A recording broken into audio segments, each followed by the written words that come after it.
Aku dipermalukan dan dipecat oleh manajer sombong di kantor. Aku buat dia menangis menyesal saat tahu kalau aku anak dari pemilik perusahaan.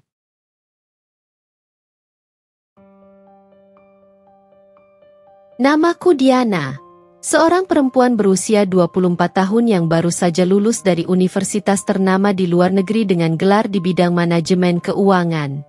Ayahku adalah seorang pengusaha sukses, pemilik dari berbagai perusahaan besar, namun ia selalu mengajarkan kesederhanaan dan nilai kerja keras. Aku dibesarkan dalam lingkungan yang sangat berbeda dari kebanyakan orang, di mana kekayaan dan status sosial tak pernah membuat ayahku melupakan pentingnya prinsip hidup yang kuat. Ayah selalu menekankan agar kami, anak-anaknya, tidak terlalu menilai dunia berdasarkan harta, tetapi lebih kepada bagaimana kita memberi kontribusi yang berarti melalui usaha dan ketekunan. Ibuku, di sisi lain, cenderung lebih lembut dan memanjakan. Ia ingin agar kami hidup lebih mudah, lebih cepat mendapat kesuksesan, dan selalu mencari cara agar hidup bisa lebih nyaman. Sedangkan ayah mengajarkan aku untuk bekerja keras. Ibu sering beranggapan bahwa kehidupan yang lebih sederhana bisa dicapai dengan mengambil jalan pintas, bahkan jika itu berarti memanfaatkan kekayaan keluarga. Setelah lulus, aku kembali ke Indonesia, penuh semangat dengan dunia baru yang terbentang di depan mata. Saat aku tiba, ibuku langsung menyambut dengan antusias. Ia sangat bangga melihat anaknya lulus dari universitas terkenal. Namun, kebanggaan itu segera diikuti dengan rencana besar untuk masa depanku. Diana, kenapa kamu tidak langsung menjadi salah satu direktur di perusahaan ayah? Kamu sudah punya gelar, sudah lulus, dan kamu tahu semua tentang dunia bisnis. Tak perlu lagi menunggu atau bekerja dari bawah, ucap ibuku dengan senyum penuh harap. Aku tahu bahwa tawaran itu datang dari kasih sayang dan keinginan ibuku agar hidupku mudah. Namun, aku merasa bahwa itu bukan jalan yang ingin kuambil. Aku ingin bekerja dari bawah, Bu. Aku ingin merasakan bagaimana rasanya menjadi karyawan biasa, tanpa ada yang tahu siapa aku sebenarnya. Jawabku, dengan nada penuh tekad. Aku merasa, jika aku langsung menjadi seorang direktur, aku akan dilihat sebagai orang yang hanya mendapat tempat itu karena status keluargaku, bukan karena kemampuanku. Aku ingin menguji diriku sendiri, melihat apakah aku bisa bertahan dalam dunia bisnis yang keras ini tanpa harus bergantung pada nama besar ayahku. Ibuku tentu saja terkejut dengan keputusan itu. Tapi kamu punya segalanya, Diana. Kenapa harus susah-susah? Kamu bisa langsung memimpin dan semuanya akan lebih mudah, katanya, penuh kekhawatiran. Aku khawatir kamu diperlakukan tidak adil. Tak ada yang tahu seberapa berat dunia luar itu. Aku bisa mengerti kekhawatiran ibuku. Namun aku merasa keputusan ini adalah yang terbaik untukku. Aku ingin belajar dari bawah, Bu. Ini keputusan yang sudah kupertimbangkan matang-matang. Jawabku dengan penuh keyakinan. Ayahku, yang mendengar diskusi kami, tersenyum bijak. Jika itu yang kamu inginkan, Diana, aku tidak akan menghalangimu. Dunia bisnis memang keras, tetapi itulah yang akan mengajarkanmu banyak hal, katanya dengan lembut. Ayah selalu memberi kebebasan untuk memilih jalanku sendiri. Meskipun aku tahu, ia pasti ingin aku memimpin perusahaan keluarga. Ibuku, dengan hati yang berat, akhirnya mengalah. Baiklah, jika itu keputusanmu, aku hanya bisa berharap yang terbaik untukmu. Tapi ingatlah, dunia itu bisa kejam. Jangan biarkan dirimu terjatuh, katanya dengan nada penuh kekhawatiran. Dengan keputusan itu, aku mulai hari pertamaku bekerja sebagai karyawan biasa di perusahaan keluarga kami. Tidak ada yang tahu siapa aku sebenarnya. Aku ingin memulai dari titik yang sama dengan karyawan lainnya, dengan semangat dan tekad untuk membuktikan bahwa aku bisa. Hari pertama itu adalah langkah awal dari perjalanan yang penuh dengan tantangan, pembelajaran, dan tentunya, Perubahan dalam hidupku yang tidak akan pernah kulupakan. Hari pertama aku bekerja di divisi administrasi. Suasananya cukup tenang. Rekan-rekanku di tim terlihat ramah dan menyambutku dengan hangat. Mereka memperkenalkan diri dengan senyuman, memberikan informasi mengenai tugas-tugas sehari-hari, dan berbagi cerita tentang kehidupan di perusahaan. Aku merasa cukup nyaman, meskipun sedikit cemas tentang apa yang akan terjadi selanjutnya. Hari itu hanya diperuntukkan untuk orientasi dan pengenalan. Jadi aku hanya menghabiskan waktu dengan mempelajari proses kerja dan berkenalan dengan orang-orang di sekitarku. Namun, suasana mulai berubah ketika Karina, manajer divisi kami, masuk ke ruangan. Semua orang langsung terdiam seketika. Ia berjalan dengan langkah tegap, mengenakan pakaian kantor yang tampak mahal dan penuh perhiasan. Setiap gerakan tubuhnya tampak sangat terencana dan penuh percaya diri, seolah-olah dia adalah pusat dari segala perhatian. Saat matanya menyapu ruangan, aku bisa merasakan bahwa pandangannya penuh penilaian. Karina tidak menyapa atau memberikan senyuman seperti yang dilakukan oleh rekan-rekanku. Ia hanya berdiri sejenak di pintu, melirik kami semua dengan ekspresi yang sulit dibaca. Tak ada sambutan hangat dari dirinya. Ia seakan menilai kami hanya dengan pandangan sekilas, seolah kami semua hanya bagian dari rutinitas yang tidak terlalu penting baginya. "Siapa yang baru datang?" Karina akhirnya bertanya. Suaranya datar, seolah-olah berbicara pada objek, bukan orang. Aku tersentak mendengar suara itu, merasa sedikit terkejut dan canggung. Semua mata di ruangan mengarah padaku, dan aku bisa merasakan ketegangan di udara. "Saya Diana," jawabku, mencoba untuk tetap tenang dan profesional. Dia memandangku dari ujung rambut hingga ujung kaki, dengan tatapan yang tajam dan penuh penilaian. "Oh, jadi kamu yang baru itu. Apa yang bisa kamu lakukan?" tanyanya, tanpa sedikit pun ada rasa hormat dalam suaranya. Aku terdiam sejenak, merasa sedikit terluka oleh caranya berbicara.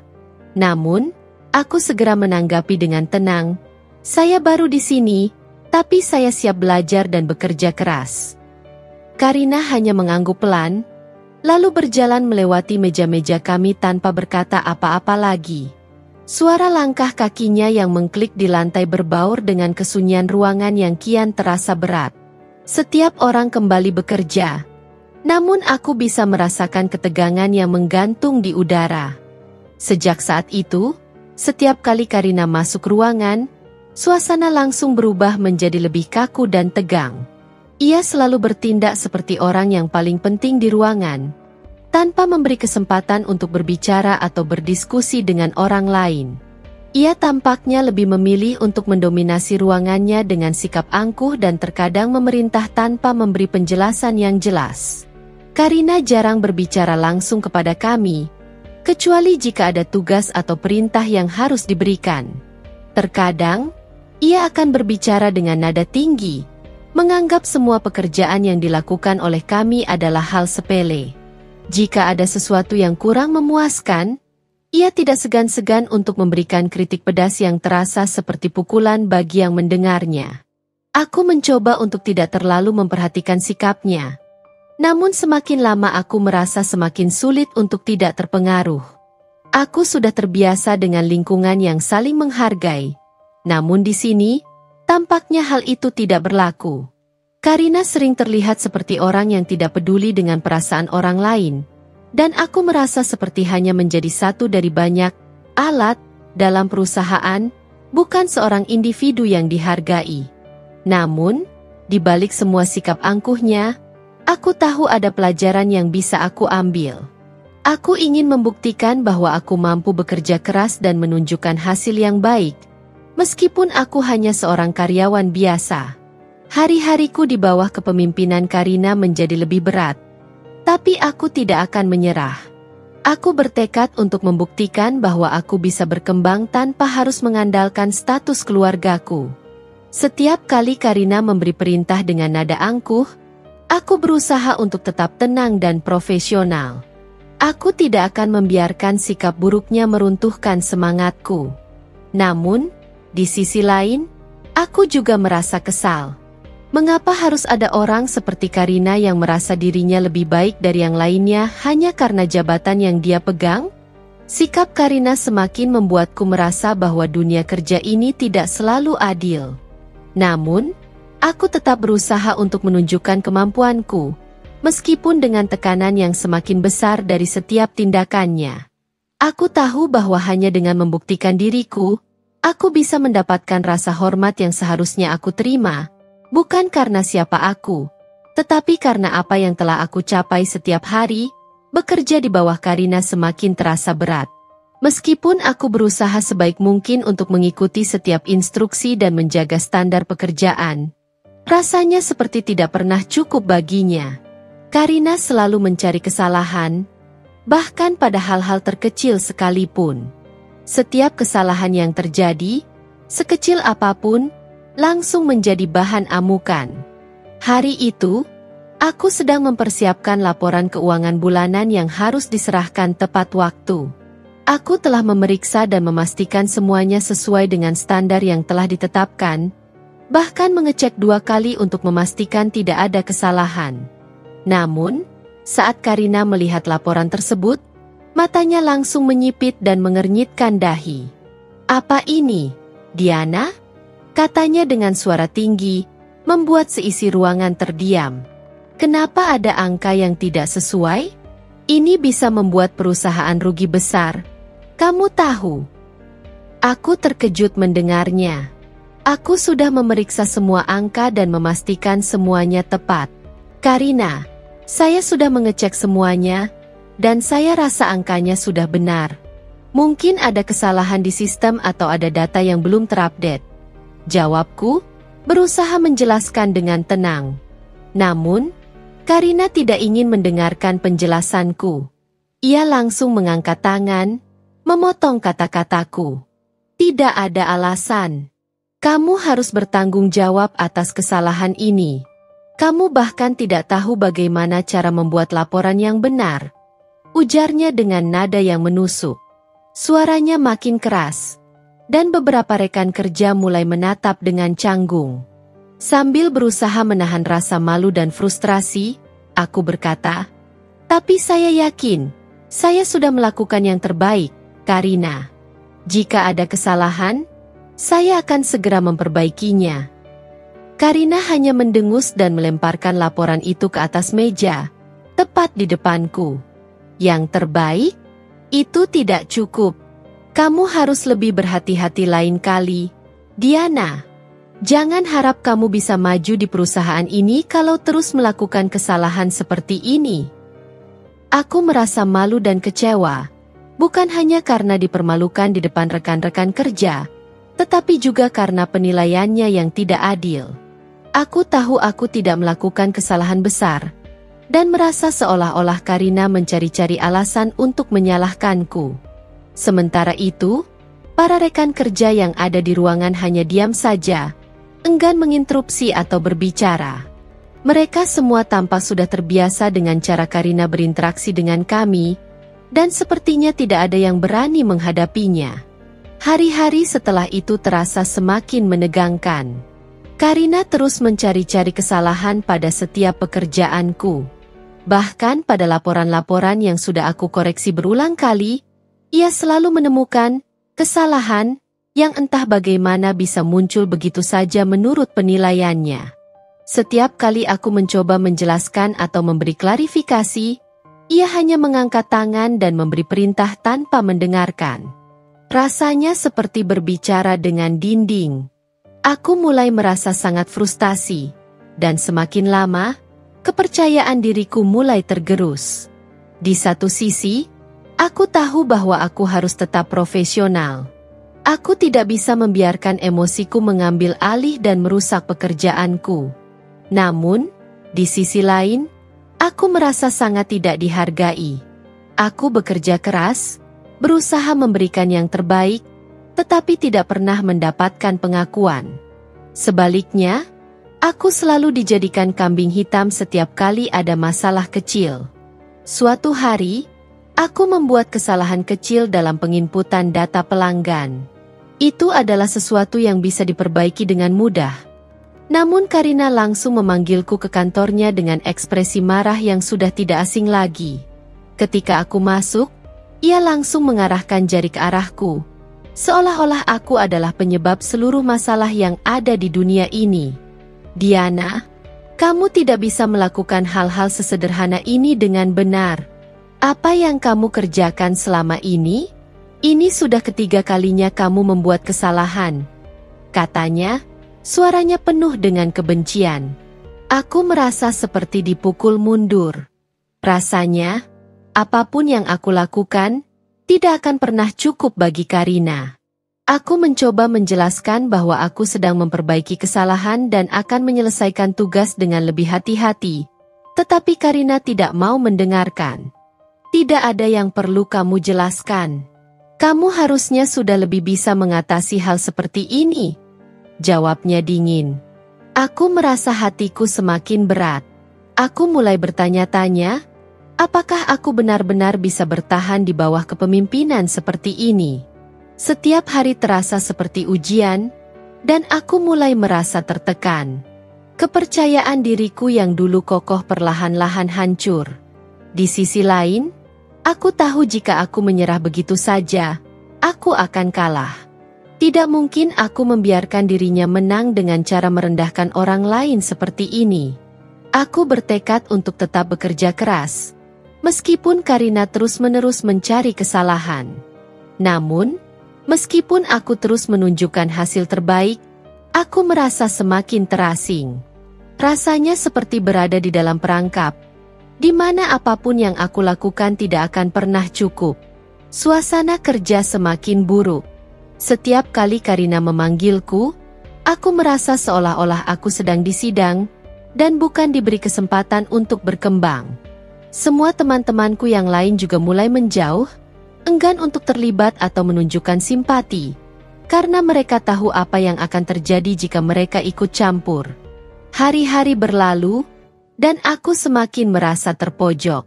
Namun, di dalam hati, aku tahu aku harus bertahan. Aku harus membuktikan bahwa aku lebih dari sekedar kesalahan kecil yang Karina ciptakan hari itu. Aku diminta untuk mengurus laporan keuangan bulanan, sebuah tugas yang cukup penting. Aku tahu betapa besar tanggung jawab ini, dan aku ingin membuktikan bahwa aku bisa melakukannya dengan baik. Aku menghabiskan waktu berhari-hari memastikan setiap angka dan data dalam laporan tersebut sudah akurat. Setiap detil, setiap formula, setiap catatan, semuanya aku periksa berkali-kali. Aku tidak ingin membuat kesalahan lagi, mengingat bagaimana Karina selalu mengamati pekerjaanku dengan penuh ketelitian yang tajam, meskipun seringkali tanpa dasar yang jelas. Aku merasa puas dengan hasil kerjaku. Laporan itu sudah rapi, terstruktur, dan jelas. Aku yakin Karina, yang selalu mencari kesalahan, kali ini tidak akan menemukan celah untuk mengkritikku. Namun, saat laporan itu sampai di tangan Karina, aku merasakan sesuatu yang tidak beres. Beberapa jam setelah aku menyerahkan laporan itu, Karina memanggilku ke kantornya. Aku sudah bisa menebak bahwa kali ini pasti ada masalah. Ketika aku memasuki ruangannya, ekspresinya sudah suram.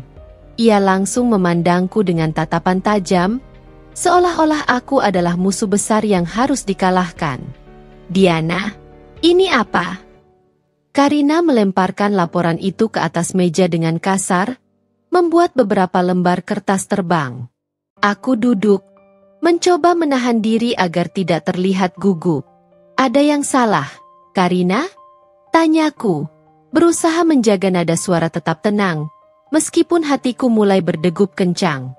Karina memutar matanya seolah merasa sangat terganggu. Kesalahan. Laporan ini penuh dengan kesalahan.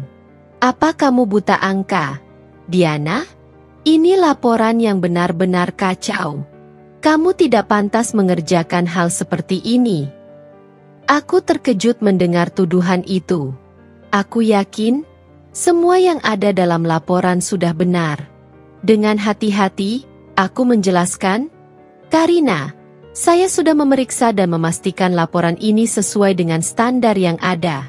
Mungkin ada yang terlewat, tapi saya rasa ini sudah tepat. Namun, Karina tidak menghiraukan penjelasanku. Ia terus melanjutkan dengan nada yang semakin tinggi. Kamu tahu apa yang terjadi jika laporan seperti ini sampai ke tangan direktur? Ini akan merusak reputasi perusahaan. Kamu membuat semuanya kacau, Diana. Ini semua salahmu. Aku merasa malu dan bingung. Semua kerja keras yang aku lakukan, semua waktu yang aku habiskan, sekarang terasa sia-sia. Karina menuduhku begitu saja tanpa memberikan kesempatan untuk membela diri. Aku mencoba menjelaskan bahwa aku sudah melakukan pengecekan yang teliti, tetapi Karina langsung membantah. Tidak ada alasan. Kamu tidak punya kemampuan untuk menangani pekerjaan seperti ini, katanya, dengan nada yang hampir merendahkan. Pemandangan itu sudah cukup membuat suasana di kantor menjadi canggung. Beberapa karyawan yang sedang lewat berhenti sejenak, menatapku dengan wajah yang sulit terbaca. Aku bisa merasakan tatapan mereka yang tidak nyaman, seolah-olah mereka semua menilai kesalahanku. Karina lalu memutuskan untuk langsung membawa laporan itu ke direktur tanpa memberiku kesempatan untuk memberikan penjelasan lebih lanjut. Saya akan bawa ini ke direktur, dan pastikan kamu siap untuk menerima akibatnya, katanya sambil pergi begitu saja, meninggalkan aku yang terdiam, merasa terhina. Aku hanya bisa duduk dengan rasa kecewa yang dalam. Tidak ada yang lebih menyakitkan dari fitnah yang disebarkan tanpa dasar. Aku merasa direndahkan, bukan hanya oleh Karina, tetapi juga oleh semua orang yang melihatku dipermalukan. Rasanya seolah-olah semua kerja kerasku tak dihargai sama sekali. Namun, aku tahu aku harus tetap tenang. Aku tidak bisa menyerah begitu saja. Keesokan harinya, aku dipanggil ke ruang direktur. Suasana di dalam ruangan itu tegang.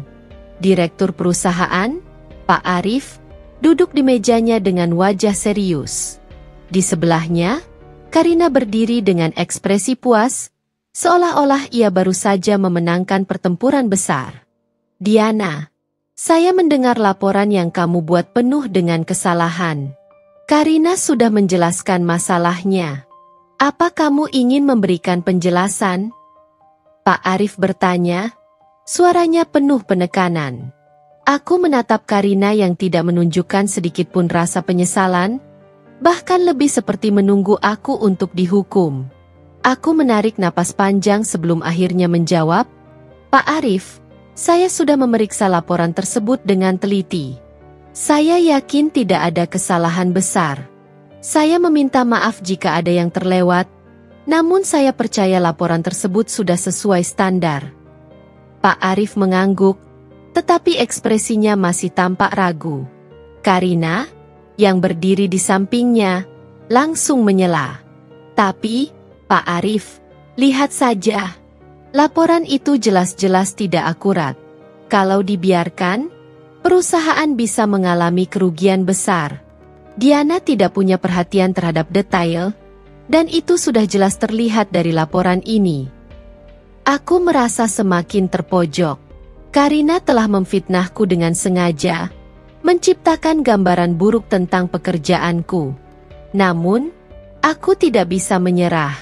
Aku harus mencari cara untuk membuktikan bahwa aku tidak salah. Pak Arif, lanjutku, berusaha tegas. Jika ada kesalahan pada laporan tersebut, saya akan bertanggung jawab sepenuhnya. Tapi saya yakin, itu bukan karena kelalaian saya. Saya berharap Bapak bisa memberi saya kesempatan untuk memeriksa kembali laporan tersebut bersama tim atau departemen terkait, untuk memastikan tidak ada yang terlewat.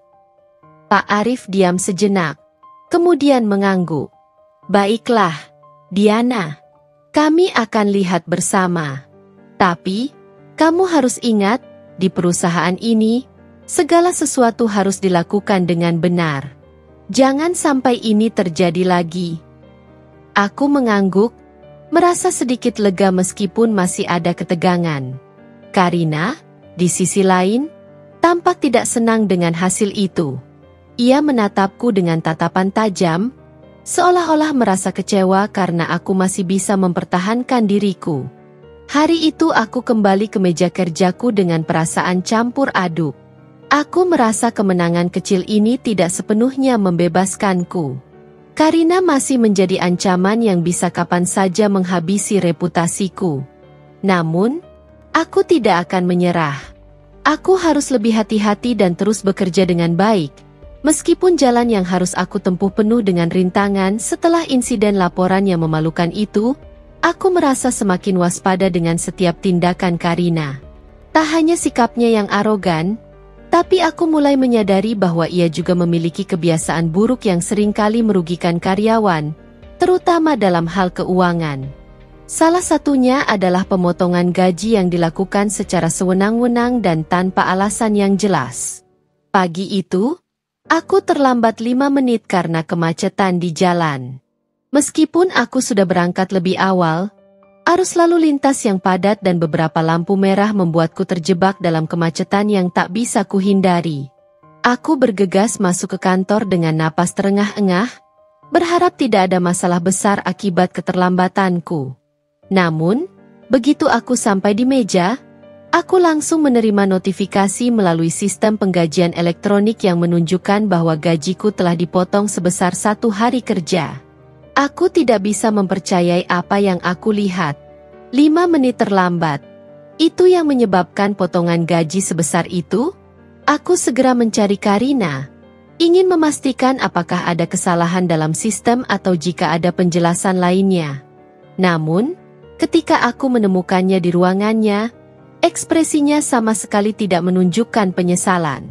Karina, saya baru saja melihat potongan gaji saya. Kenapa gaji saya dipotong untuk keterlambatan 5 menit? Tanyaku, berusaha tetap tenang meski perasaan frustrasi mulai menggebu di dadaku. Karina hanya memandangku dengan dingin, lalu menjawab dengan nada datar. Itu adalah kebijakan perusahaan. Semua karyawan harus tepat waktu, Diana. Tidak ada toleransi untuk keterlambatan. Aku terdiam sejenak, berusaha mencerna kata-katanya. Tapi, Karina, saya sudah berusaha berangkat lebih awal. Ini karena kemacetan, dan itu di luar kendali saya. Kenapa harus dipotong begitu besar? Karina menatapku dengan tatapan tajam. Tidak ada alasan. Jika kamu tidak bisa datang tepat waktu, kamu harus siap menerima akibatnya. Saya tidak ingin mendengar alasan apapun. Jika kamu terlambat lagi, potongan gaji bisa lebih besar. Aku terkejut dan merasa seolah-olah direndahkan. Potongan gaji 5 menit keterlambatan yang seharusnya bisa dianggap hal kecil, malah menjadi senjata yang digunakan Karina untuk menekan dan mengontrolku. Rasanya sangat tidak adil. Aku sudah bekerja keras, dan baru terlambat sekali. Tapi kenapa aku harus dihukum begitu keras? Namun, yang paling membuatku marah adalah kenyataan bahwa Karina sendiri sering datang terlambat ke kantor, bahkan lebih parah dari keterlambatanku. Tidak ada sanksi yang diterimanya, tidak ada potongan gaji, seakan-akan ia merasa lebih berhak dan kebal dari peraturan yang ia buat. Banyak karyawan yang sudah mulai berbisik-bisik tentang sikap tidak adil Karina, tetapi mereka semua hanya diam. Takut jika melawan akan berujung pada masalah yang lebih besar. Aku tak bisa tinggal diam. Keterlambatanku mungkin hanya 5 menit. Tetapi kebijakan Karina yang sewenang-wenang ini sudah mulai mengganggu banyak orang, termasuk diriku. Aku memutuskan untuk berbicara dengan beberapa rekan kerja tentang masalah ini, dan mencari tahu apakah mereka juga mengalami hal yang sama. Ternyata, beberapa karyawan juga merasa diperlakukan tidak adil. Ada yang dipotong gajinya karena alasan yang sama, ada juga yang diancam akan diberhentikan hanya karena terlambat beberapa menit. Namun, tak satu pun dari mereka yang berani menghadap Karina secara langsung. Semua takut akan konsekuensinya. Aku merasa semakin tertekan. Namun aku tahu aku tidak bisa hanya diam. Aku memutuskan untuk mencari cara untuk melaporkan ketidakadilan ini. Aku mulai mencari tahu tentang kebijakan perusahaan yang sebenarnya terkait dengan keterlambatan dan potongan gaji. Ternyata, di dalam peraturan perusahaan yang resmi, tidak ada ketentuan yang menyebutkan pemotongan gaji untuk keterlambatan 5 menit. Hanya ada aturan jika keterlambatan tersebut sudah mengganggu kelancaran operasional atau menyebabkan kerugian besar. Artinya, kebijakan Karina untuk memotong gaji karyawan hanya karena terlambat 5 menit adalah tindakan yang melanggar aturan. Aku merasa sedikit lega mengetahui bahwa aku memiliki dasar hukum yang kuat untuk membela diriku, tetapi aku juga sadar bahwa ini bukan hanya tentang aku. Ini tentang keadilan untuk semua karyawan yang diperlakukan dengan cara yang sama. Aku harus melangkah lebih jauh. Tapi, seperti biasa, aku tahu bahwa jalan ini tidak akan mudah. Karina sudah membuktikan dirinya sebagai seorang pemimpin yang keras dan tidak mudah diajak berdiskusi. Di satu sisi, aku merasa takut jika melawan Karina akan berakibat buruk bagiku. Namun, di sisi lain, aku merasa bahwa ini adalah saat yang tepat untuk memperjuangkan hak-hak karyawan yang selama ini terabaikan. Jika aku tidak melakukannya, siapa lagi yang akan berbicara? Aku mengumpulkan keberanian dan akhirnya menulis laporan tentang ketidakadilan yang aku alami dan apa yang terjadi di perusahaan. Laporan itu tidak hanya mencakup pemotongan gaji yang tidak masuk akal, tetapi juga perlakuan tidak adil lainnya yang sudah dirasakan oleh beberapa karyawan lainnya. Setelah mempertimbangkan matang-matang, aku memutuskan untuk mengirimkan laporan tersebut kepada direktur perusahaan, Pak Arif, berharap bahwa ia akan mengambil tindakan yang tepat. Aku tahu ini bisa menjadi risiko besar, dan mungkin aku akan menghadapi lebih banyak masalah dengan Karina, tetapi aku sudah terlalu lelah dengan ketidakadilan ini. Hari itu, aku merasa semakin terjebak dalam rutinitas yang penuh ketidakadilan. Setelah menghadapinya dalam beberapa pertemuan yang semakin memanas, aku mulai menyadari bahwa Karina tidak hanya bersikap semena-mena terhadap kami, para karyawan, tetapi ia juga memanfaatkan fasilitas kantor untuk kepentingan pribadinya dengan cara yang sangat tidak profesional. Sungguh menyebalkan mengetahui betapa tidak bertanggung jawabnya dia sebagai seorang manajer yang seharusnya memberi contoh yang baik. Pagi itu, aku baru saja masuk ke kantor dan membuka laptop di meja kerjaku. Tiba-tiba, Karina datang menghampiriku dengan ekspresi yang tidak menyenangkan. "Diana," katanya dengan suara yang penuh perintah, "aku perlu kamu pergi ke butik langgananku untuk mengambil beberapa pakaian yang sudah dibeli." "Pakai mobil kantor?" "Ya." Aku terkejut mendengar perintah itu. Bukankah sudah jelas bahwa mobil kantor seharusnya hanya digunakan untuk urusan pekerjaan? Namun, Karina tidak memberi aku pilihan. Ia terus berbicara dengan nada yang tidak menunjukkan sedikit pun empati. "Kamu kan masih baru, anggap ini latihan," katanya dengan nada angkuh. Aku merasa kesal dan bingung. Kenapa aku yang harus melakukan tugas pribadi Karina, yang seharusnya bisa dilakukan oleh dirinya sendiri? Tapi karena aku masih ingin menjaga hubungan baik dan tak ingin membuat masalah lebih besar, aku hanya mengangguk, meski hatiku sangat tidak nyaman. Aku segera pergi ke tempat parkir dan masuk ke dalam mobil kantor yang disediakan untuk kami. Setiap detik yang aku habiskan dalam perjalanan menuju butik, rasa frustrasiku semakin meningkat. Aku merasa seolah-olah pekerjaan yang aku lakukan di kantor bukan lagi untuk perusahaan, melainkan untuk memenuhi keinginan pribadi Karina yang egois. Tugas yang seharusnya penting, seperti mempersiapkan laporan atau memeriksa keuangan, kini tergantikan oleh hal-hal yang sangat tidak produktif. Setibanya di butik, aku merasa seperti seorang kurir pribadi. Dengan sigap, aku mengambil pakaian-pakaian yang sudah dibungkus dan menyerahkannya kepada pegawai butik yang mengurusnya. Aku merasa sangat terhina. Namun aku mencoba untuk tetap menjaga sikap profesional. Sementara itu, di dalam hati aku bergulat dengan perasaan marah dan kecewa. Seharusnya, Aku bisa menghabiskan waktu untuk pekerjaan yang lebih penting. Tapi Karina jelas-jelas menggunakan posisiku untuk keperluan pribadinya. Sesampainya di kantor, aku langsung kembali ke meja kerjaku dan mencoba fokus pada pekerjaan yang sudah menumpuk. Namun, hatiku masih dipenuhi rasa kesal. Hari-hari berikutnya, aku semakin melihat kebiasaan buruk Karina yang tidak hanya melibatkan tugas-tugas pribadi yang dia serahkan kepada karyawan, tetapi juga pemanfaatan fasilitas kantor yang semakin tidak terkendali. Mobil kantor yang seharusnya digunakan untuk urusan pekerjaan seringkali digunakan untuk bepergian ke tempat-tempat pribadi, seperti salon, pusat perbelanjaan, dan bahkan acara pribadi yang tidak ada kaitannya dengan perusahaan. Karina tampaknya merasa bahwa dia berhak mendapatkan perlakuan istimewa hanya karena posisinya sebagai manajer. Aku mulai berbicara dengan beberapa rekan kerja lainnya tentang masalah ini. Mereka juga merasa tidak nyaman dengan perlakuan Karina. Namun, mereka semua hanya diam.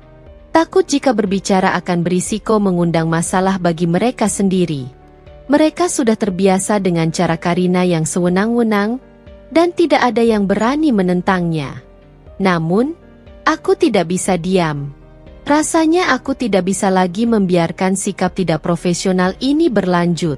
Setelah beberapa kali Karina meminta hal-hal yang sama, seperti mengambilkan makanan atau membawakan pakaian, aku mulai merasa bahwa aku sudah diperlakukan terlalu jauh. Aku merasa harus melakukan sesuatu untuk menghentikan perlakuan ini. Aku memutuskan untuk berbicara dengan Pak Arif, direktur perusahaan, tentang sikap tidak profesional Karina. Meskipun aku tahu ini bisa berisiko besar, aku tidak ingin lagi menjadi bagian dari sistem yang tidak adil ini. Aku merasa sudah waktunya bagi perusahaan untuk tahu tentang cara Karina yang tidak menghargai pekerjaan dan fasilitas kantor. Dengan perasaan cemas, aku menulis email kepada Pak Arif, menjelaskan dengan sopan namun tegas tentang masalah yang aku alami dengan Karina.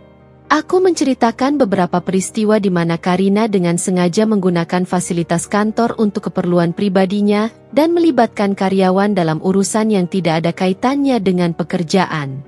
Tak lama setelah email itu terkirim, aku merasa cemas, memikirkan kemungkinan reaksi Karina dan dampak yang bisa ditimbulkan dari langkah yang kuambil.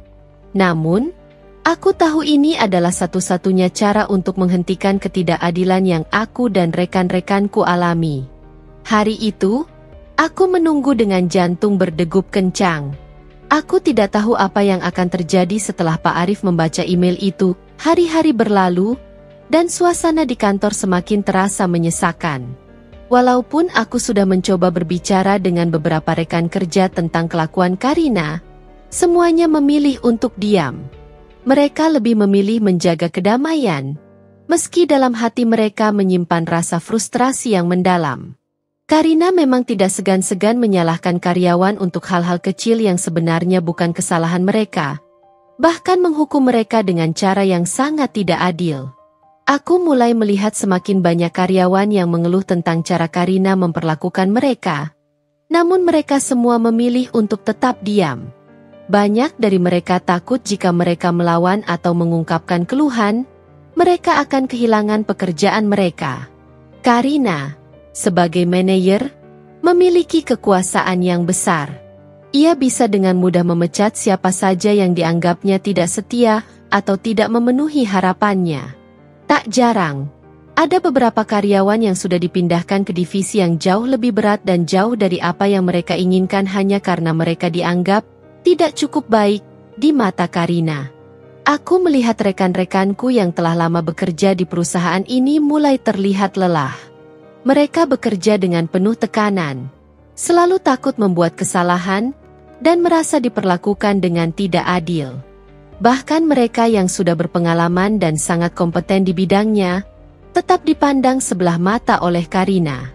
Sementara itu, Karina selalu tampil dengan sikap sombongnya, berbicara seolah-olah dirinya lebih hebat dari siapapun, dan terus memanfaatkan kekuasaannya untuk mendapatkan apa yang diinginkannya.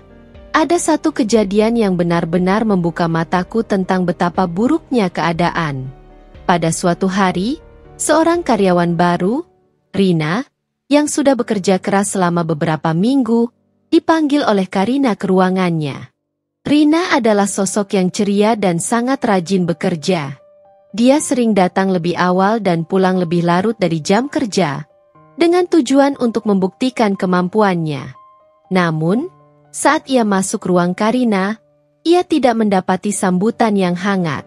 Karina langsung mengeluarkan kata-kata yang membuat Rina terdiam. "Rina, kamu tahu kan bahwa pekerjaan ini bukan untuk orang yang cuma bisa mengikuti perintah? Kamu harus lebih kreatif, lebih cepat, lebih cerdas," ujar Karina dengan nada merendahkan.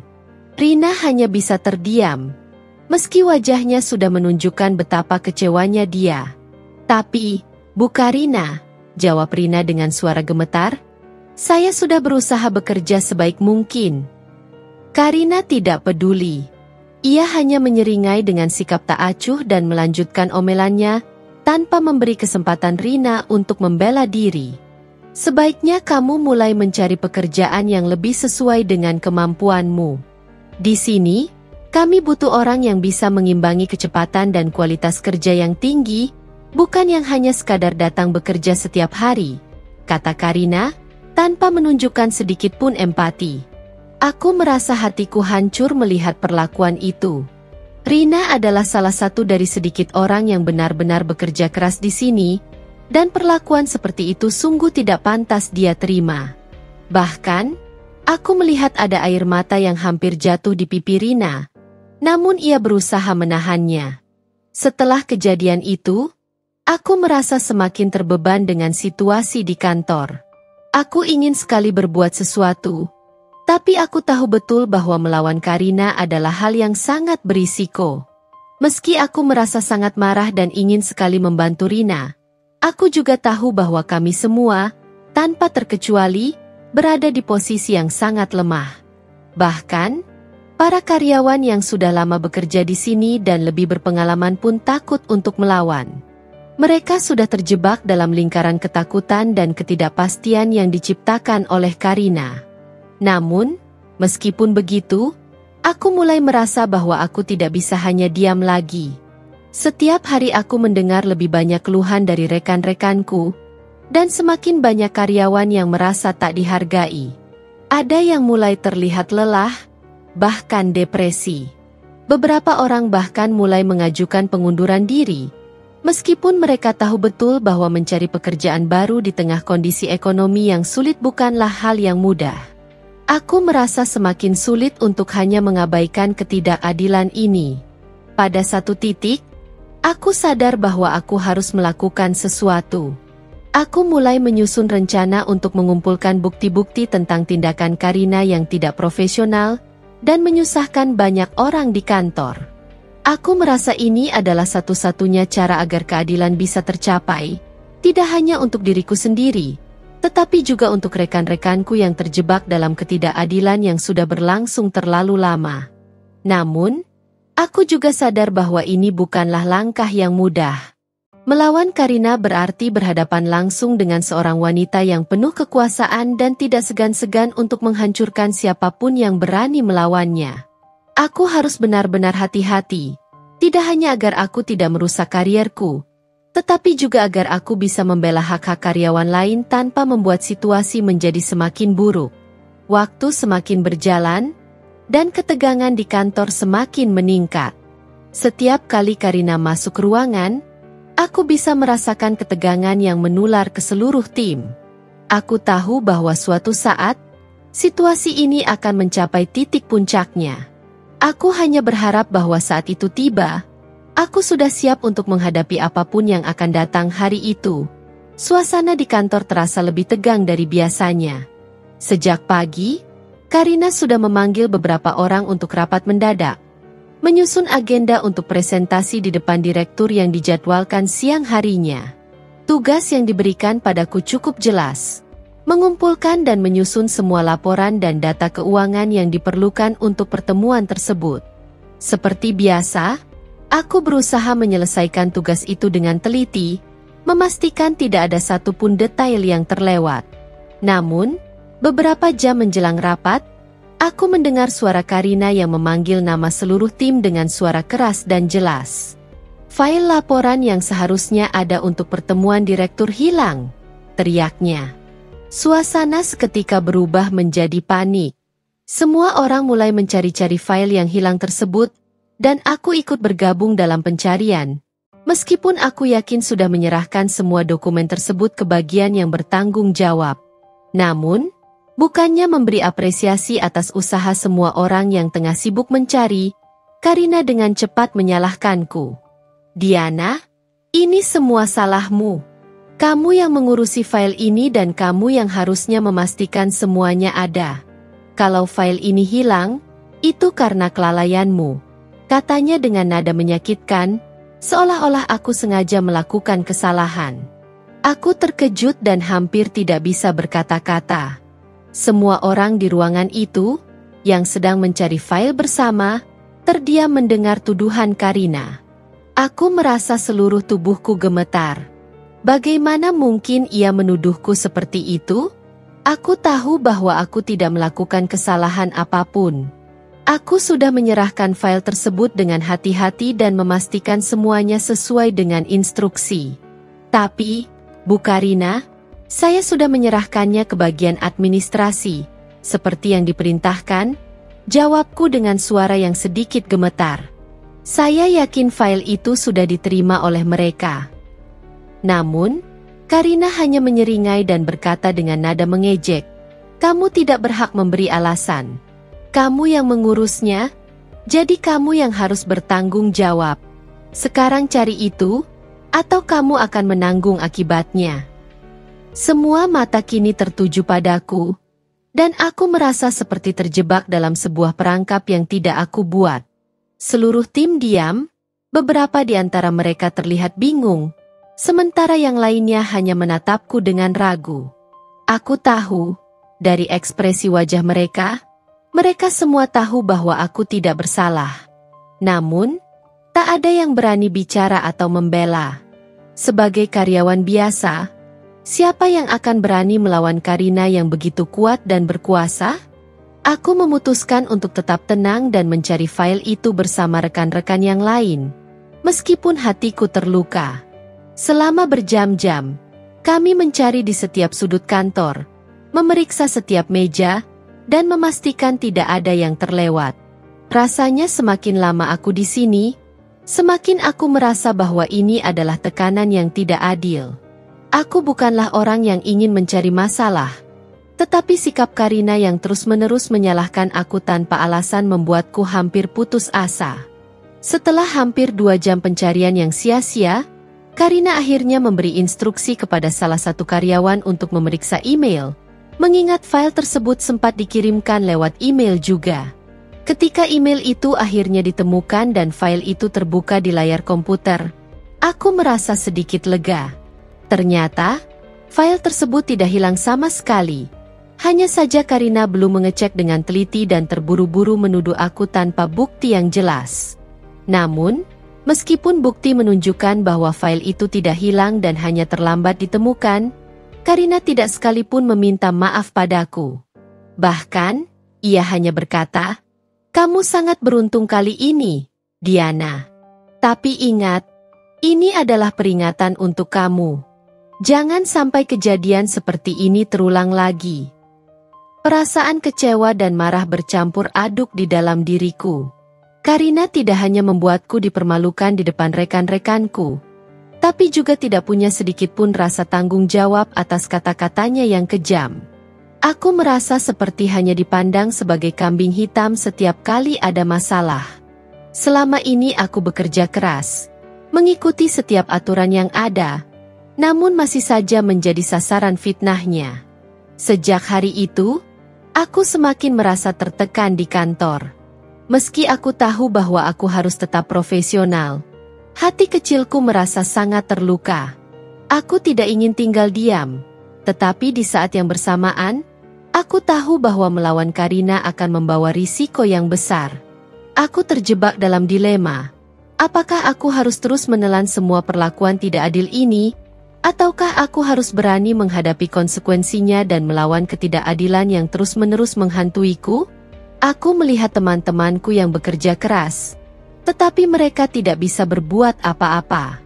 Mereka takut kehilangan pekerjaan mereka jika mereka melawan Karina. Beberapa minggu setelah insiden fitnah tentang file yang hilang, tekanan di tempat kerja semakin berat. Hari-hariku penuh dengan ketidakpastian, dan meskipun aku berusaha memberikan yang terbaik dalam setiap pekerjaan, aku merasa Karina semakin mencari alasan untuk menyingkirkan aku dari perusahaan. Aku tahu bahwa sikap Karina yang menyebalkan itu semakin mengarah pada sebuah tujuan, memecatku. Suatu pagi, saat aku sedang duduk di mejaku dan menyiapkan laporan keuangan, seorang staf HR datang ke mejaku dan memberitahukan bahwa aku dipanggil ke ruang HR. Kata-kata itu terdengar seperti petir yang menyambar. Aku merasa perutku mual, dan detak jantungku semakin kencang. Aku sudah merasa ada yang tidak beres. Namun tidak pernah aku bayangkan bahwa ini akan terjadi begitu cepat. Silakan datang ke ruang HR, Diana. Ada hal penting yang perlu dibicarakan, ujar staf tersebut dengan nada yang tidak biasa. Aku mengangguk lemah, mencoba menenangkan diri, meskipun jantungku sudah berdegup keras. Aku berjalan menuju ruang HR dengan langkah yang berat. Setiap langkah terasa semakin panjang. Pikiranku berputar-putar, mencoba menganalisis apa yang akan terjadi. Karina pasti sudah menyusun sesuatu di balik layar, mencari alasan untuk mengeluarkan aku dari perusahaan ini. Setelah mengetuk pintu, aku masuk ke ruang HR. Di dalam, duduklah dua orang, manajer HR dan Karina. Keduanya tampak serius dan tidak ada senyum di wajah mereka. Aku duduk di kursi yang disediakan, merasa seperti seseorang yang sedang disidang. Diana, terima kasih sudah datang, kata manajer HR dengan suara yang datar. Kami ingin membicarakan performa kerjamu di perusahaan ini. Aku mengangguk dan berusaha tetap tenang. Tentu, Pak. Saya siap mendengarkan. Karina yang duduk di sampingnya mulai berbicara dengan nada yang sangat berbeda dari sebelumnya. Sangat formal dan penuh dengan sindiran. Diana, kami telah memperhatikan bahwa ada beberapa hal yang kurang memadai dari pekerjaanmu. Laporan yang kamu kerjakan seringkali tidak sesuai dengan harapan kami. Selain itu, sikapmu yang tidak cukup proaktif dan seringkali membutuhkan bimbingan tambahan telah mengganggu jalannya tim. Karina menyebutkan semuanya dengan cara yang sangat rapi dan meyakinkan, seperti seorang pengacara yang berusaha memenangkan kasusnya. Aku ingin berbicara dan menjelaskan, tapi aku tahu itu akan sia-sia. Karina sudah membuat penilaian yang berat sebelah, dan tidak ada ruang bagiku untuk membela diri. Saya telah bekerja keras dan selalu berusaha untuk mengikuti instruksi sebaik mungkin, jawabku pelan. Namun, saya merasa saya tidak pernah mendapatkan dukungan atau arahan yang jelas. Terkadang, saya bahkan merasa diberi tugas yang tidak sesuai dengan kemampuan saya. Manajer HR menatapku sebentar, lalu beralih ke Karina. Kami paham situasi ini. Namun, kami sudah mendiskusikan hal ini secara internal. Dari penilaian yang ada, kami merasa bahwa langkah ini adalah keputusan yang tepat. Aku bisa merasakan sebuah ketegangan yang semakin mencekik, dan sebelum aku bisa bertanya lebih lanjut, Karina membuka amplop yang ada di depannya dan mengeluarkan sebuah surat. Ini adalah surat pemecatanmu, katanya dengan nada yang tidak menunjukkan sedikitpun rasa empati. Kamu diberhentikan mulai hari ini. Aku terkejut. Rasanya dunia seakan runtuh di depanku. Aku tidak bisa mengerti bagaimana ini bisa terjadi. Segala upayaku, segala kerja keras yang telah aku lakukan, tidak dihargai sama sekali. Aku merasa dipermalukan, dihukum tanpa alasan yang jelas. Tapi, saya tidak melakukan kesalahan besar. Karina, saya hanya bekerja sesuai dengan apa yang saya diminta. Jawabku, suaraku mulai bergetar karena frustrasi. Manajer HR menatapku dengan wajah tanpa ekspresi. Kami sudah mendiskusikan ini dengan Karina. Kami menghargai usaha yang telah kamu lakukan, Diana, namun keputusan sudah diambil. Surat pemecatan ini harus ditandatangani. Saat itu, aku merasa terpojok, tidak tahu harus bagaimana. Aku tahu bahwa jika aku menolak untuk menandatangani surat itu, aku akan semakin memperburuk keadaan. Tidak ada lagi yang bisa dilakukan. Karina sudah menutup semua jalur bagi aku untuk bertahan. Perlahan, aku mengambil pena dan menandatangani surat itu. Meskipun setiap tetes tinta yang tergores di kertas itu terasa seperti sebuah pisau yang menusuk hatiku. Terima kasih atas kerja kerasmu di perusahaan ini, kata manajer HR tanpa ekspresi, mengakhiri percakapan ini. Aku tidak bisa berkata apa-apa lagi. Perasaan hampa dan kecewa menyelimuti diriku. Aku bangkit dari kursi, mengambil tas, dan berjalan keluar dari ruang HR dengan langkah yang terasa begitu berat. Semua yang telah aku bangun dalam beberapa bulan terakhir seakan runtuh begitu saja. Hanya karena satu orang yang tidak menginginkan aku berada di sana. Aku merasa kalah. Namun aku tahu bahwa ini bukanlah akhir dari hidupku. Saat aku melangkah keluar dari gedung kantor, udara luar terasa begitu segar.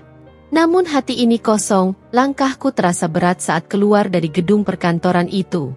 Setiap detik yang aku lalui seolah mengingatkan diriku tentang kenyataan pahit yang baru saja terjadi. Pemecatan. Sebuah kata yang sangat asing bagi diriku. Seseorang yang selalu berusaha memberi yang terbaik, bahkan tanpa mengetahui apakah ada yang menghargai usahaku. Karina telah berhasil mengalahkan aku dengan cara yang sangat kejam dan tidak adil. Dan aku merasa seperti kehilangan segalanya. Namun, di dalam diriku, ada tekad yang mulai tumbuh. Aku tidak bisa membiarkan diriku terpuruk lebih lama lagi. Aku tahu bahwa pemecatan ini bukanlah akhir dari segalanya. Aku harus melawan, bukan hanya untuk diriku, tetapi juga untuk mereka yang mungkin akan mengalami hal yang sama. Karina tidak boleh dibiarkan menang begitu saja. Aku memutuskan untuk pulang ke rumah dan menceritakan semuanya kepada ayahku. Ayah adalah orang yang selalu menjadi sandaran bagi keluarga kami, sosok yang bijak dan penuh pengalaman dalam dunia bisnis. Meskipun dia seorang pengusaha sukses, ia selalu mengajarkan kami untuk tidak sombong dan untuk selalu bersikap rendah hati. Begitu sampai di rumah, aku langsung menuju ruang kerja ayah. Pintu ruangannya terbuka, dan ayah sedang duduk di meja kerjanya, membaca laporan keuangan perusahaan. Seperti biasa, suasana ruangan itu tenang, namun aku merasa kegelisahan yang luar biasa. Diana, ada apa? Ayah menatapku dengan wajah penuh perhatian, seolah merasakan ketegangan yang ada dalam diriku. Aku duduk di kursi di depan meja kerjanya dan mulai menceritakan semua yang terjadi.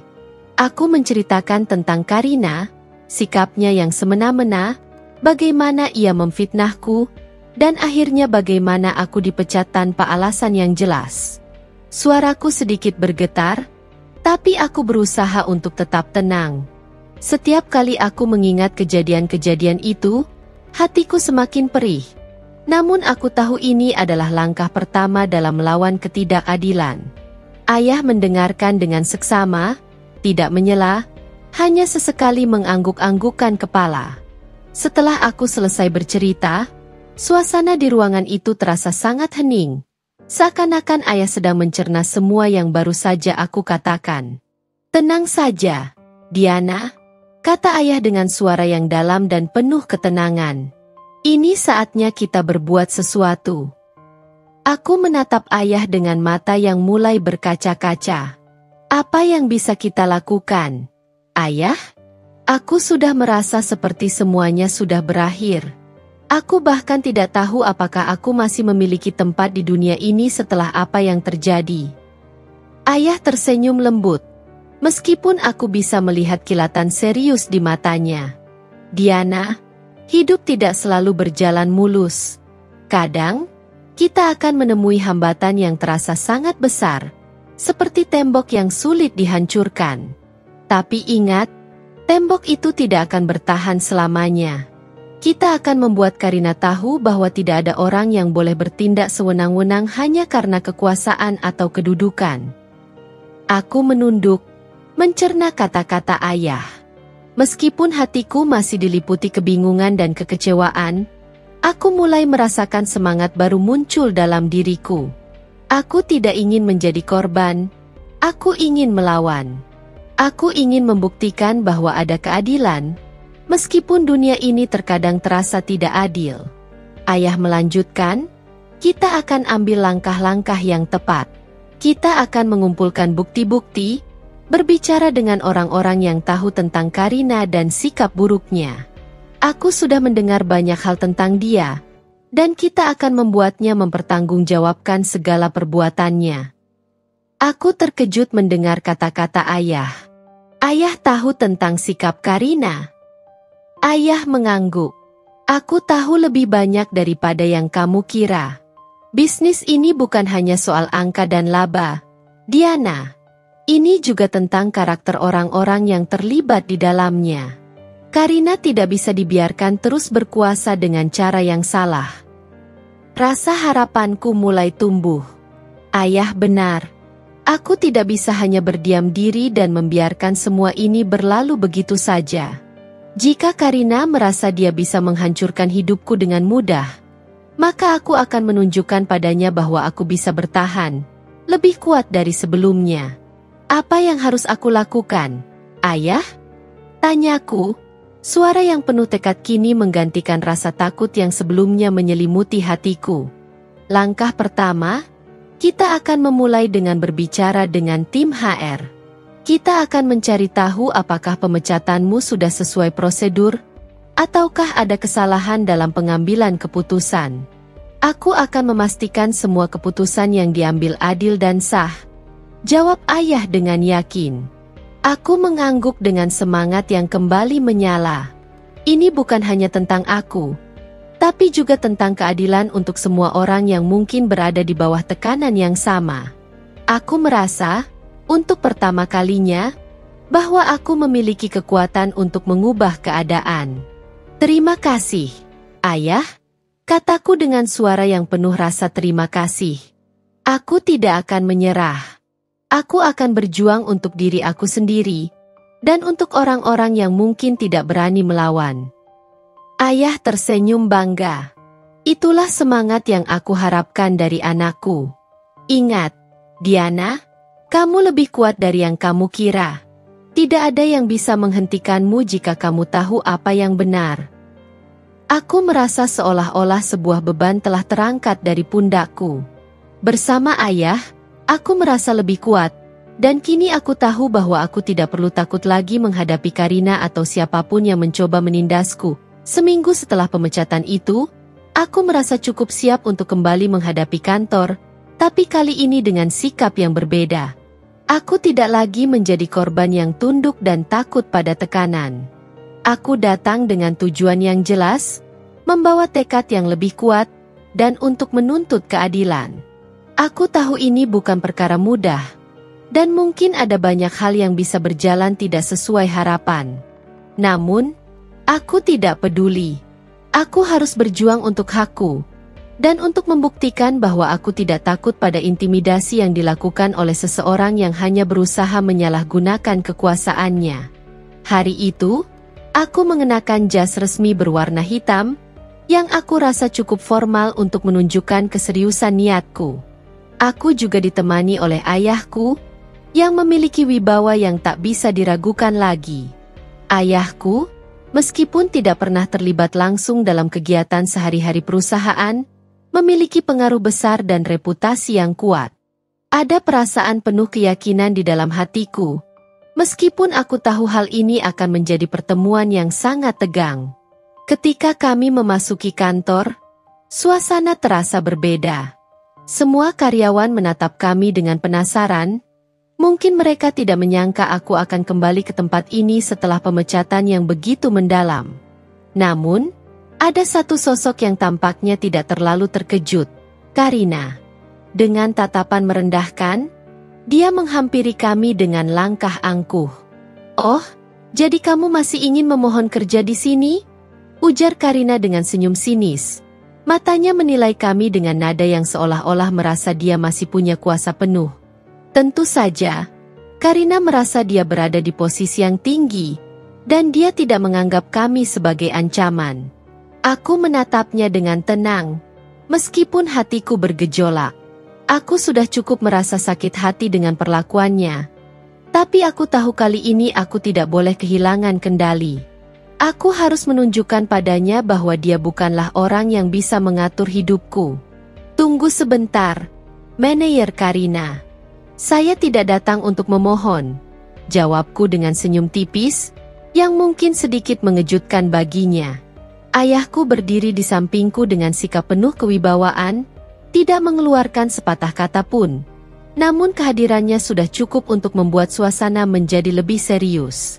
Karina terdiam sejenak, terkejut melihat sikapku yang berbeda. Dia tidak menduga aku akan kembali dengan begitu banyak ketegasan. Mungkin dia berpikir aku akan datang dengan air mata dan permintaan maaf, seperti yang dilakukan banyak orang yang telah dia pecat sebelumnya. Tapi aku bukan seperti mereka. Aku tidak akan biarkan dia meremehkan diriku. Apa maksudmu? Tanya Karina dengan nada yang masih mencoba menunjukkan superioritasnya. Saya datang untuk berbicara dengan tim HR dan manajemen perusahaan mengenai keputusan pemecatan saya yang tidak sesuai prosedur dan tanpa alasan yang jelas. Jawabku, menatapnya dengan mata yang penuh ketegasan. Saya ingin agar keputusan ini diperiksa kembali. Karina tampak bingung, mencoba mencari cara untuk mengendalikan situasi ini.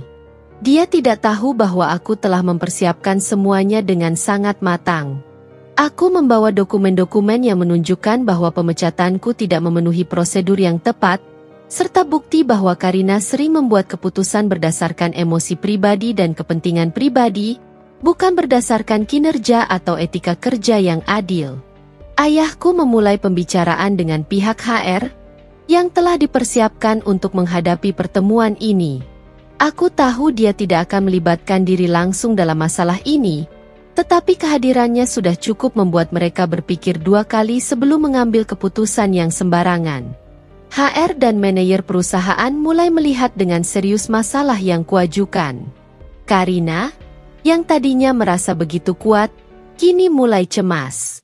Dia mencoba menutupi kecemasannya dengan sikap yang masih angkuh, tetapi aku bisa melihat jelas di matanya bahwa ia mulai merasa terpojok. Saya tidak tahu apa yang Anda bicarakan, Diana, ujar Karina mencoba mempertahankan posisinya, namun suaranya mulai terdengar ragu. Semua keputusan ada di tangan HR dan manajemen. Aku tersenyum tipis. Saya tahu betul, Karina. Tapi saya juga tahu siapa yang mempengaruhi keputusan itu. Jawabku, tidak ragu sedikit pun. Dan saya akan pastikan bahwa semua orang tahu siapa yang sebenarnya tidak layak berada di posisi ini. Sekarang, ruang itu terasa semakin tegang. Karyawan-karyawan yang sebelumnya diam saja, kini mulai melirik kami. Beberapa dari mereka bahkan berbisik, mungkin merasa ada perubahan besar yang sedang terjadi di kantor ini. Karina, yang tidak pernah merasa terancam sebelumnya, kini jelas merasa goyah. Mungkin dia berpikir, ini adalah momen yang akan mengubah segalanya.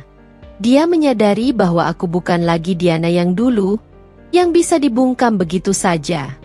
Aku telah berubah menjadi seseorang yang berani melawan ketidakadilan, dan aku siap mengambil langkah-langkah lebih jauh jika perlu. Apa yang Anda inginkan, Diana?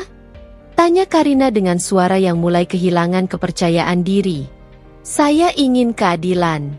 Saya ingin meminta agar keputusan ini diperiksa kembali dengan teliti, dan jika ada pelanggaran dalam prosedur, saya akan memastikan semuanya terungkap, jawabku dengan mantap. Ayahku, yang sejak awal hanya diam, akhirnya berbicara. Jika ada pihak yang menyalahgunakan kekuasaannya di perusahaan ini, kami akan mengambil langkah hukum.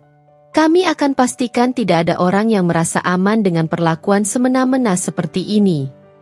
Suasana semakin mencekam, Dan aku bisa melihat ketegangan di wajah Karina. Dia tahu bahwa ini bukan sekadar pertemuan biasa. Kali ini, dia tidak akan bisa menghindar. Keputusan-keputusan yang dibuat dengan ego dan penyalahgunaan kekuasaan harus dipertanggungjawabkan. Kembali ke HR, mereka mulai memeriksa bukti-bukti yang aku ajukan. Mereka juga mulai mendengarkan cerita dari karyawan lain yang selama ini tertekan oleh perlakuan Karina. Tidak butuh waktu lama bagi mereka untuk menyadari bahwa banyak tindakan yang dilakukan Karina melanggar etika perusahaan. Akhirnya, keputusan pemecatanku dibatalkan, dan Karina diminta untuk memberikan penjelasan atas sikapnya yang tidak profesional. Hari itu, aku tidak hanya mendapatkan keadilan untuk diriku sendiri, tetapi juga untuk rekan-rekanku yang selama ini terdiam dan merasa tidak berdaya. Kehadiran ayahku di ruang itu sudah cukup untuk membuat semua orang diam. Tapi ketika akhirnya ia membuka suara, suasana menjadi sangat berbeda. Semua mata langsung tertuju padanya. Dan seketika, ketegangan yang ada semakin memuncak. Ada satu hal yang perlu kamu ketahui, Karina, kata ayahku dengan suara yang tenang namun penuh wibawa. Saya pemilik perusahaan ini, dan Diana adalah putri saya. Kata-kata itu menghentakkan udara seakan waktu berhenti sejenak. Karina yang tadinya tampak angkuh dan percaya diri, kini terdiam dengan wajah yang berubah pucat. Aku bisa melihat ekspresi terkejut yang jelas terlihat di wajahnya. Dia tampaknya tidak percaya dengan apa yang baru saja ia dengar. Ada kekosongan dalam tatapannya. Seolah-olah ia baru saja mendengar sebuah kenyataan yang sangat mengejutkan dan mengubah seluruh pandangannya. Tak hanya Karina yang terkejut, seluruh ruangan terasa sunyi sejenak. Para karyawan yang sebelumnya tampak terdiam atau bersikap apatis kini mulai mengalihkan pandangan mereka satu persatu. Mulai mencerna kalimat yang baru saja keluar dari mulut ayahku. Beberapa dari mereka terlihat terkejut, sementara yang lain mulai berbisik, mungkin mencoba memahami seberapa besar pengaruh ini terhadap situasi yang sedang terjadi. Karina, yang sebelumnya mengira dia berada di puncak kekuasaannya, sekarang terlihat bingung. Selama ini, dia tidak pernah tahu bahwa aku adalah anak dari orang yang paling berkuasa di perusahaan ini. Aku bisa melihat bahwa kenyataan ini mengguncang dunia yang telah dia bangun dengan dasar ketidakadilan dan sikap angkuh. Dia mencoba merangkai kata-kata untuk membela dirinya, tapi suaranya terdengar terputus-putus dan gemetar. Tunggu, ini semua tidak seperti yang kamu pikirkan. Karina akhirnya mencoba berbicara, tetapi ia tidak bisa menyembunyikan kegugupannya. Semua yang saya lakukan hanya untuk meningkatkan kinerja dan membuat perusahaan ini lebih baik. Karina mengeluarkan alasan-alasan yang tampaknya telah ia siapkan untuk membenarkan tindakannya. Ia berusaha keras untuk memutarbalikkan situasi dan menyalahkan keadaan. Seolah-olah semua yang ia lakukan adalah demi kebaikan perusahaan. Namun, aku tahu itu semua hanya kedok untuk menutupi kelakuannya yang sebenarnya. Dengan tenang, aku mengeluarkan dokumen-dokumen yang telah aku persiapkan sebelumnya. Ada laporan dari rekan-rekan kerja yang selama ini menjadi saksi dari perlakuan buruk Karina. Mereka menyaksikan sendiri bagaimana ia seringkali menyalahgunakan kekuasaannya untuk kepentingan pribadi dan memperlakukan karyawan dengan cara yang merendahkan. Aku juga menyertakan bukti-bukti lain yang menunjukkan bahwa Karina telah melanggar banyak kebijakan perusahaan yang seharusnya diikuti oleh setiap karyawan, apalagi seorang manajer. Apa yang kamu lakukan selama ini bukan untuk meningkatkan kinerja perusahaan, Karina, kataku dengan tegas. Kamu hanya menggunakan posisi dan kekuasaanmu untuk menekan dan mempermalukan orang-orang yang bekerja keras di sini. Semua ini sudah tercatat dengan jelas. Karina mencoba bertahan, tetapi semakin dia berbicara, semakin banyak kesalahan yang ia buat. Wajahnya yang semula percaya diri kini terlihat pucat dan bingung. Keringat mulai mengalir di dahi Karina, menandakan bahwa ia sudah terpojok, dan tidak tahu lagi apa yang harus dia katakan untuk membela diri. Ayahku, yang sejak awal hanya dia menyaksikan, kini ikut berbicara dengan nada yang tegas. Karina, kamu telah melanggar kepercayaan yang diberikan padamu. Keputusan untuk memberhentikan Diana dengan cara yang tidak adil adalah tindakan yang tidak bisa diterima di perusahaan ini. Tidak ada tempat untuk ketidakadilan di sini. Suasana di ruang itu semakin tegang. Para karyawan yang selama ini menahan diri mulai memberikan dukungan, baik secara verbal maupun non-verbal. Beberapa dari mereka yang pernah menjadi korban langsung dari tindakan Karina mulai berbicara, memberikan bukti-bukti tambahan yang semakin memperkuat posisiku. Mereka bercerita tentang bagaimana mereka diperlakukan dengan tidak adil, bagaimana pekerjaan mereka dipersulit, dan bagaimana Karina selalu memanfaatkan jabatan untuk kepentingan pribadi. Apa yang terjadi selama ini tidak bisa lagi diterima. Karina, lanjut ayahku. Kami tidak akan mentolerir orang seperti kamu di perusahaan ini. Keputusanmu untuk memecat Diana, yang sudah bekerja dengan penuh dedikasi, tidak bisa dibenarkan. Tiba-tiba, Karina terdiam. Wajahnya yang pucat semakin tampak cemas. Ia menyadari bahwa ini bukan hanya masalah antara aku dan dia, tetapi masalah yang lebih besar yang melibatkan integritas dan etika kerja di perusahaan ini. Karina mungkin sudah terbiasa mendapatkan perlakuan khusus karena posisinya. Tetapi kali ini, dia berhadapan langsung dengan kenyataan yang tidak bisa dipungkiri lagi. Apa yang harus saya lakukan? Akhirnya Karina bertanya dengan suara yang hampir tak terdengar, seolah-olah ia sudah kehilangan semangat. Aku menatapnya dengan tegas. Kamu harus bertanggung jawab atas semua yang telah kamu lakukan. Tidak ada lagi alasan untuk menghindar dari kenyataan ini. Setelah beberapa saat yang penuh ketegangan, pihak HR dan manajemen perusahaan mulai memberikan keputusan mereka. Karina diminta untuk mengundurkan diri dari jabatannya sebagai manajer, dan perusahaan akan melakukan evaluasi ulang terhadap sistem manajemen agar kejadian seperti ini tidak terulang lagi. Semua tindakannya akan ditindaklanjuti secara hukum, dan dia harus bertanggung jawab atas segala hal yang telah dilakukannya. Saat itu, aku merasa lega. Keputusanku untuk kembali ke kantor, untuk memperjuangkan hakku, ternyata membawa hasil yang tidak hanya menguntungkan diriku, tetapi juga rekan-rekan kerja yang selama ini merasa tertekan oleh sikap Karina. Aku merasa bangga. Tidak hanya karena berhasil mengatasi tantangan ini, tetapi juga karena aku berhasil menunjukkan bahwa keberanian untuk melawan ketidakadilan itu sangat penting.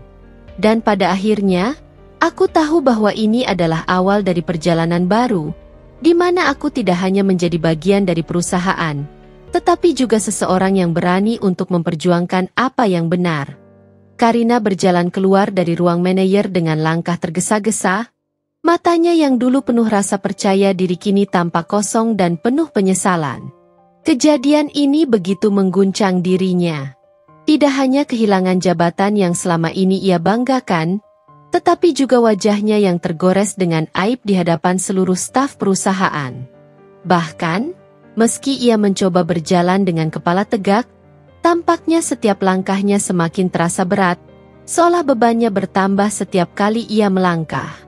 Setelah pertemuan itu, keputusan ayahku untuk memberhentikan Karina segera dilaksanakan. Keputusan tersebut disampaikan dengan tegas di depan semua staf. Meskipun Karina memiliki pengaruh yang kuat, posisinya kini telah dicabut tanpa ada ruang untuk membantah. Tindakannya yang selama ini merugikan banyak orang akhirnya harus mendapatkan konsekuensinya. Di ruang HR, aku melihat Karina duduk di kursi dengan wajah yang semakin murung. Sambil menunggu penyelesaian administrasi pemecatannya, aku bisa mendengar percakapan antara HR dan Karina. Mereka memberitahunya bahwa tidak hanya posisinya yang dicabut, tetapi juga gajinya akan dipotong sebagai pengganti kerugian yang ia sebabkan selama ini. Bahkan beberapa proyek yang sudah ia tangani akan dievaluasi ulang, karena adanya dugaan penyalahgunaan dana dan sumber daya. Aku tidak bisa menahan diri untuk tidak merasakan sedikit lega. Aku tahu bahwa meskipun ini bukanlah langkah yang mudah untukku, Tetapi ini adalah keadilan yang sudah seharusnya diterima Karina. Selama berbulan-bulan, aku menyaksikan perlakuannya yang merendahkan, mempermalukan, dan menginjak-injak martabat orang lain. Kini saatnya dia menghadapi akibat dari setiap keburukan yang ia lakukan. Ayahku, yang sebelumnya hanya diam dengan bijak, akhirnya memberikan peringatan keras kepada seluruh staf perusahaan. Dalam rapat manajerial yang diadakan setelah kejadian itu, ayahku berbicara dengan suara yang penuh wibawa, memastikan bahwa seluruh tim mengetahui pesan yang jelas dari kejadian ini.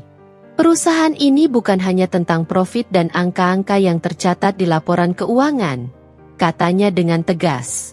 Ini juga tentang nilai-nilai yang kita anut, nilai kejujuran, keadilan, dan saling menghargai. Jangan pernah ada satu orang pun yang merasa bisa menginjakan kaki di atas orang lain hanya karena kekuasaan. Jika ada yang melanggar prinsip-prinsip ini, maka akan ada konsekuensi yang sama seperti yang terjadi pada Karina.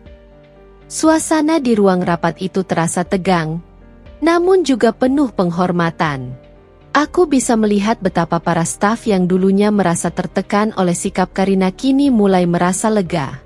Beberapa dari mereka memberikan tatapan yang penuh rasa terima kasih, seolah mereka menyadari bahwa mereka tidak lagi berada di bawah bayang-bayang ketidakadilan. Peringatan ayahku bukan hanya untuk Karina, tetapi juga untuk seluruh karyawan yang bekerja di perusahaan ini. Sebuah pesan jelas bahwa setiap orang di sini dihargai, tidak peduli seberapa besar jabatan atau posisi yang mereka miliki. Jika mereka melakukan kesalahan, tidak ada satu orang pun yang kebal dari akibatnya. Karina, yang kini sedang memproses pemecatannya, akhirnya menyadari bahwa semuanya sudah terlambat. Dia terlihat menundukkan kepala, seolah-olah tidak ada yang bisa dia lakukan lagi. Perasaannya pasti sangat bercampur aduk, kesal, marah, dan mungkin merasa dirinya dikhianati oleh sistem yang selama ini ia percayai. Namun kenyataan bahwa ia telah diturunkan dari jabatan tinggi dan dihukum secara finansial membuatnya sadar bahwa kesombongannya selama ini telah berbuah pahit. Saat Karina melangkah keluar dari gedung kantor, aku bisa merasakan suasana di sekitar kami kembali menjadi lebih tenang. Beberapa staf yang sempat melihatnya berusaha menghindari kontak mata. Mungkin karena mereka merasa canggung atau takut jika ada yang berprasangka. Namun aku merasa lebih ringan. Beban yang selama ini menggelayuti perusahaan dan diriku perlahan-lahan mulai hilang. Ayahku menepuk pundakku dan berkata, "Ini baru permulaan. Perusahaan ini akan terus berkembang, bukan hanya dari angka, tetapi dari integritas dan semangat kerja yang kita bangun bersama." Aku mengangguk, merasa lebih yakin dengan keputusan yang kuambil untuk berdiri melawan ketidakadilan. Ini bukan hanya soal aku atau Karina, tetapi tentang menciptakan lingkungan kerja yang sehat, adil, dan penuh rasa hormat. Kini aku tahu bahwa meskipun jalan menuju keadilan itu tidak mudah, perjuangannya akan selalu berharga. Hari itu, aku pulang dengan perasaan lega, namun juga penuh semangat. Kemenangan ini bukan hanya tentang diriku, tetapi tentang semua orang yang berani berbicara, yang berani melawan ketidakadilan, dan yang berani memperjuangkan kebenaran setelah kejadian itu. Semuanya berubah.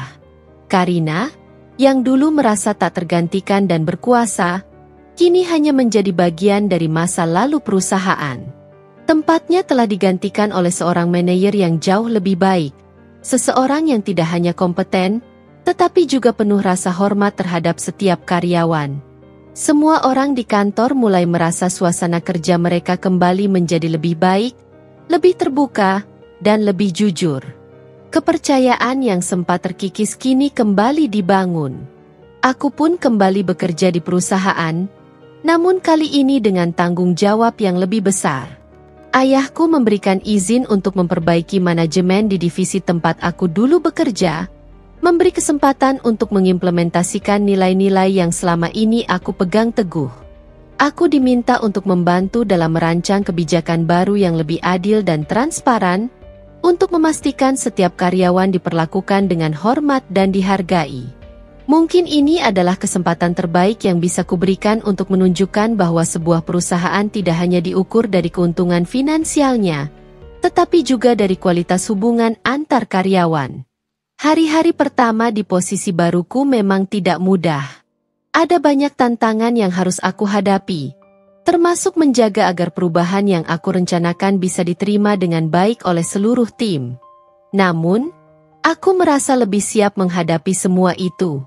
Setiap keputusan yang aku buat selalu berusaha untuk menciptakan lingkungan yang lebih positif dan mendukung pertumbuhan setiap individu di dalam perusahaan. Karina, di sisi lain, harus menerima kenyataan pahit. Dia kini jauh dari jangkauan posisi tinggi yang pernah ia miliki. Meski ia sempat berusaha mencari peluang di perusahaan lain, namun reputasinya yang tercemar tak bisa begitu saja hilang. Karina akhirnya belajar, dengan cara yang sangat keras, bahwa kesombongan dan perlakuan tidak adil terhadap orang lain hanya akan membawa kehancuran pada dirinya sendiri. Aku tidak tahu bagaimana kehidupannya sekarang, tetapi aku berharap ia bisa merenungkan segala kesalahannya dan berubah menjadi lebih baik. Aku merasa bangga dengan perjalanan yang telah kujalani. Dari seorang karyawan biasa yang diperlakukan semena-mena hingga akhirnya berada di posisi yang lebih tinggi. Perjalanan ini bukan hanya tentang mencapai kesuksesan secara profesional, tetapi juga tentang pembelajaran yang lebih dalam tentang kehidupan. Aku belajar bahwa kerja keras, kesederhanaan, dan menghormati orang lain adalah pelajaran yang tak ternilai harganya. Dan meskipun aku datang dari latar belakang yang mungkin berbeda dengan orang lain, itu tidak menjadikanku lebih unggul atau lebih berhak dari mereka. Semua orang pantas diperlakukan dengan adil dan dihargai. Aku tahu bahwa aku tidak akan pernah melupakan perjalanan ini. Setiap hambatan, setiap ketidakadilan yang aku hadapi, telah mengajarkanku untuk menjadi lebih kuat dan lebih bijaksana. Aku kini bisa melihat dunia dengan lebih jernih, bahwa yang terpenting dalam hidup bukanlah seberapa banyak yang kita miliki, tetapi seberapa banyak yang kita hargai dan bantu orang lain untuk mencapai potensi terbaik mereka. Dan untuk ayahku, yang selalu mengajarkan nilai-nilai sederhana namun sangat berarti, aku berterima kasih. Ia bukan hanya pengusaha sukses, tetapi juga seorang ayah yang penuh kebijaksanaan. Dari ayahku, aku belajar bahwa kesuksesan yang sejati adalah ketika kita bisa memberi dampak positif bagi orang lain, bukan hanya dalam bentuk materi, tetapi dalam cara kita memperlakukan sesama. Itu adalah pelajaran hidup yang akan terus aku pegang selama sisa hidupku. Kini, dengan semangat yang baru dan hati yang penuh rasa syukur, aku melangkah maju, yakin bahwa apapun yang terjadi di masa depan, aku akan selalu ingat bahwa keadilan, kerja keras, dan kesederhanaan adalah prinsip-prinsip yang akan terus membimbingku di setiap langkah hidupku.